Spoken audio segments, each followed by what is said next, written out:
राधे राधे। आगे मैं पढ़कर सुनाता हूँ। उस समय में भी कौन कौन से तीर्थ उपलब्ध थे। एक युग बीतने के बाद ये कह दीजिए, ये त्रेता युग की कथा है। उसके बाद द्वापर चला गया, कलयुग आ गया। इतने युग पहले भी कौन कौन से तीर्थ थे, कौन कौन से नदी थे, ये सब हमको जानने के लिए मिलेगा। इसलिए मैं एक एक पढ़ करके सुना रहा हूँ। इसमें मैं बिना देखे नहीं बताऊँगा।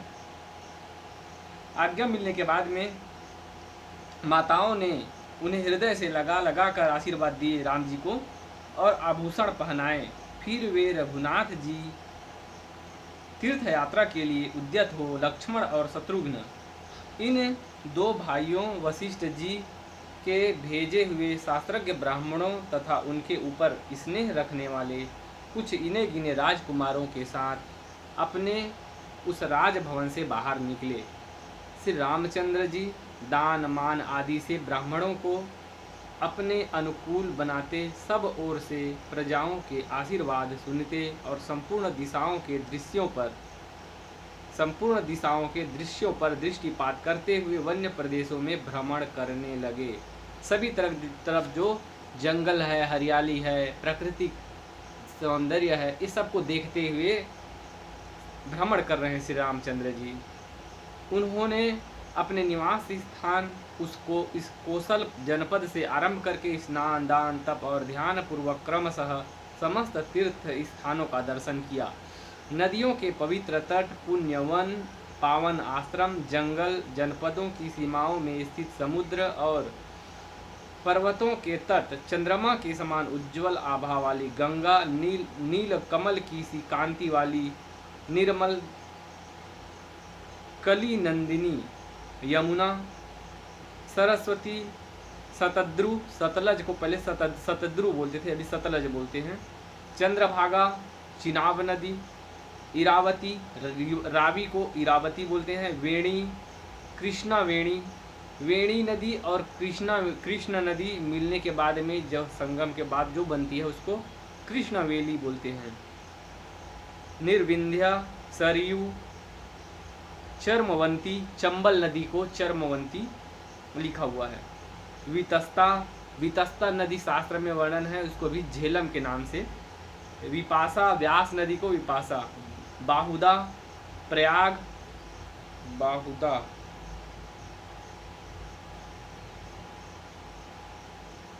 प्रयाग, नैमिषारण्य, धर्मारण्य, गया, बिहार में जो गया है, वाराणसी मतलब काशीपुरी, श्रीशैल, केदारनाथ, पुष्कर, क्रम प्राप्त मानस सरोवर, उत्तर मानस, वड़वामुख, अन्य तीर्थ समुदाय, अग्नि तीर्थ, महातीर्थ, इंद्रद्युम्न सरोवर आदि पुण्य तीर्थ सरोवर, सरिताएं, नदी, तालाब या कुंड, इन सबका उन्होंने आदर पूर्वक दर्शन किया।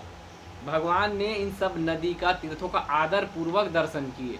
हम लोग आज वृंदावन भी आते हैं तो ये देखते हैं यहाँ गंदगी है, यहाँ बुराई है, यहाँ देखो ढोंगी बाबा बैठे हैं, ये ढोंग कर रहे हैं। भगवान रामचंद्र जी, जिनके नाम ही तीर्थों को भी तीर्थत्व पावन करने वाले राम जी भगवान विष्णु जी हैं, वो भी नदी पर्वतों को आदर पूर्वक दर्शन किए। तो इनसे हमको यही सीख मिलता है कि तीर्थों में आदर पूर्वक श्रद्धा भाव से जाना चाहिए, ना कि पिकनिक प्लेस जैसा, है ना। ये हमको यहाँ सीख भी मिल रहा है, आदर पूर्वक दर्शन किया, ऐसे लिखा है। स्वामी कार्तिकेय शालिग्राम स्वरूप विष्णु, श्री विष्णु जी भगवान विष्णु शिव के 64 स्थान, नाना प्रकार के आश्चर्यजनक दृश्यों से विभिन्न शोभा धारण करने वाले चारों समुद्रों के तट, विंध्य पर्वत और मंदराचल के कुंज, हिमालय आदि 7 कुल पर्वतों के स्थान, 7 पर्वत का स्थान तथा बड़े बड़े राजर्षियों, ब्रह्म ऋषियों, देवताओं और ब्राह्मणों के मंगलकारी पावन आश्रमों का भी श्री रामचंद्र जी ने श्रद्धा पूर्वक दर्शन किया। श्री राम जी ने भी संतों का, आश्रमों का श्रद्धा पूर्वक दर्शन किया, संतों का दर्शन किए।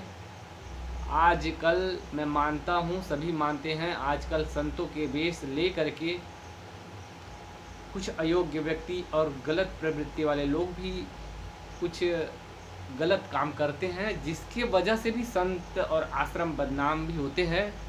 परंतु अभी भी संत हैं। श्रद्धा न करे तो निंदा भी नहीं करना चाहिए, और सच्चे संतों का आदर अवश्य करना चाहिए। संतों के आश्रम में जाने से आपको अपने को अच्छा संस्कार, भगवान की भक्ति, बुद्धि को निर्मलता, सत्संग, विवेक, वैराग्य अवश्य मिलता है। इसलिए कभी भी संतों का और आश्रमों का निंदा नहीं करना चाहिए। भगवान राम जी भी संतों के और आश्रमों का आदरपूर्वक दर्शन करने के लिए 1 साल का यात्रा के लिए निकले थे राम जी। तो आगे देखते हैं।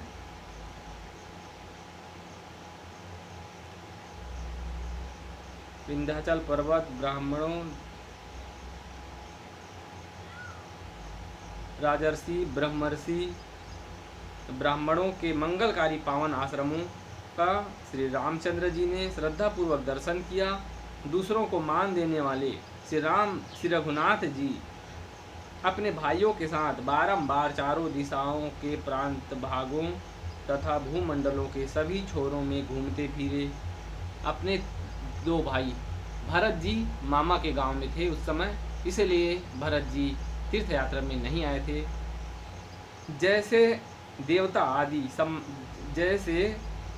आदि से सम्मानित होकर भगवान शंकर संपूर्ण दिशाओं में विहार करके अंत में अपने कैलाश पर्वत में वापस आकर स्थित होते हैं, वैसे ही श्री रामचंद्र जी 1 वर्ष तक पूरे भारत के हिमालय से लेकर के दक्षिण भारत तक, भारत का 1 साल तक से भ्रमण करके उसके बाद में अपने अयोध्या में आकर के लौट आए। आज का सुबह के सत्र में यही कि राम जी ने कहाँ कौन कौन से तीर्थ का दर्शन किए। तीर्थ पहले से ही है, अभी तक से बना हुआ है, ये हमको समझ में आ रहा है कौन कौन से नदी, और ये सब नदी का हमने देखा।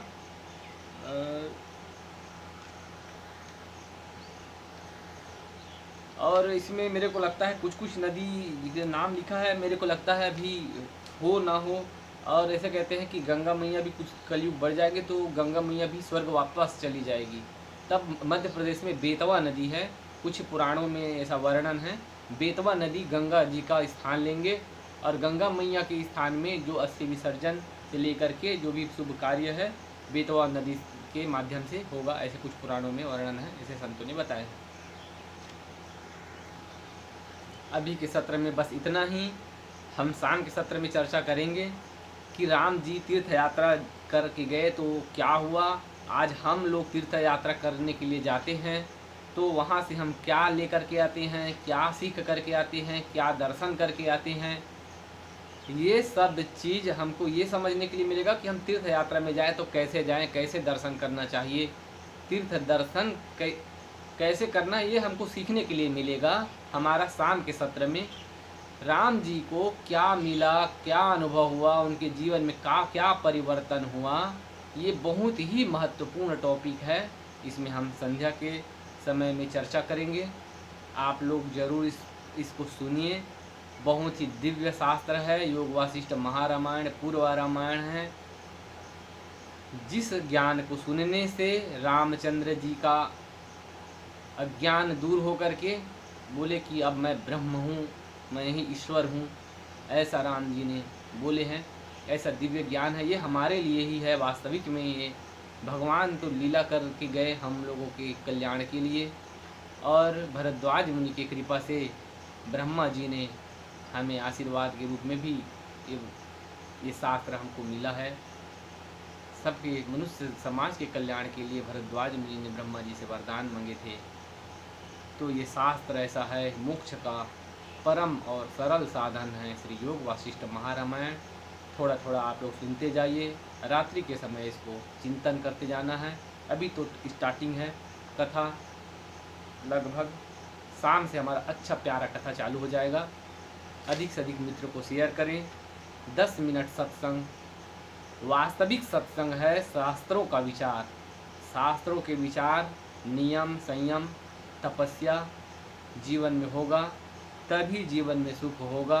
कोई जादू मंत्र तंत्र से नहीं होगा। अगर ऐसा होता तो वशिष्ठ जी राम जी को सत्संग न सुना करके जादू टोना करके आशीर्वाद दे के सिर पे रख के सब कुछ ठीक कर देते, परंतु ऐसा नहीं है। अर्जुन को भी समझाने के लिए, उनके कल्याण के लिए भगवान श्री कृष्ण जी ने उनको 18 अध्याय तक से उनको भगवत गीता ज्ञान के रूप में उपदेश दिए। तब अर्जुन को अपना ज्ञान, अपना आत्मज्ञान और उनको कर्तव्य का बोध हुआ। इसलिए शास्त्र हमारे कल्याण के लिए ही, परमात्मा ने हमारे को प्रकाश दिखाने के लिए ज्योति स्वरूप प्रकाश रूप शास्त्र संतों की कृपा से उपलब्ध है। तो शास्त्रों का अध्ययन अकेला से नहीं होता है, संतों के, गुरुजनों की सेवा करने से, उनकी कृपा प्राप्त करने से ही शास्त्रों का अर्थ हमारे हृदय में और हमारे मस्तिष्क में प्रकट होता है। ऐसे मात्र पढ़ लेने से मुश्किल है। इसीलिए शुभ कर्म करें, बुरा कर्मों का त्याग करें, भगवान की भक्ति करें, संतों की सेवा करें और शास्त्र का श्रवण करें। बिना गुरु के मार्गदर्शन, संतों की सेवा के बिना समझ में नहीं आएगा। हमने जो गुरुदेव के आश्रम में 7.5 साल रह करके, जो गुरुदेव के आश्रम में जैसी टूटी फूटी सेवा किए, समय बिताए, उनकी कृपा से जो हमको कुछ समझ में आ रहा है, पढ़ पा रहे हैं, हम आपको सुना भी रहे हैं और हम अपने आप को भी समझा रहे हैं, हम भी इसे समझ ले पा रहे हैं। इसीलिए आज शाम से कथा की अच्छा से प्रारंभ हो जाएगा और अपने मित्रों को भी शेयर करें। जय जय श्री राधे श्याम, जय जय श्री सीताराम। नारायण नारायण नारायण।